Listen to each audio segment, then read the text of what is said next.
জ্ঞানী আর শিক্ষিত এই দুই কখনো এক নয়, জানেন।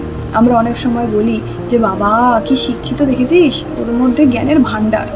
কিন্তু না, আমরা বুঝতে ভুল করি। জ্ঞানী আর শিক্ষিত এই দুয়ের মধ্যে এক নয়, বহু পার্থক্য আছে। আপনি শয়ে শয়ে বই পড়ে পরীক্ষা দিয়ে সার্টিফিকেটের পর সার্টিফিকেট পেয়ে অনেক উচ্চ শিক্ষিত হয়ে যেতে পারবেন ঠিকই, কিন্তু সেই কষ্ট করে অর্জন করা শিক্ষার মূল্য আপনি তখনই রাখতে পারবেন বা রাখতে জানবেন যখন আপনার মধ্যে প্রকৃত জ্ঞানের আলোও থাকবে।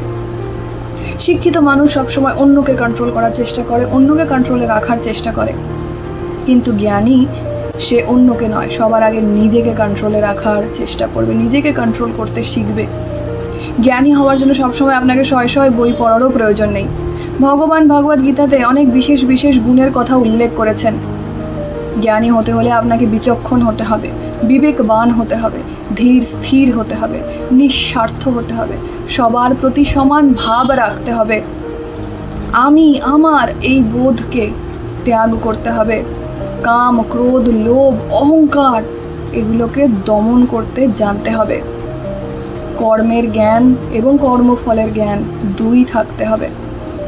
যখন উচ্চ শিক্ষার সাথে সাথে প্রকৃত জ্ঞান মিশ্রিত থাকে তখন সে বুদ্ধিমান হয়, কিন্তু যখন শুধুমাত্র উচ্চ শিক্ষা পড়ে থাকে, জ্ঞান থাকে না, তখন সে মূর্খে পরিণত হয়।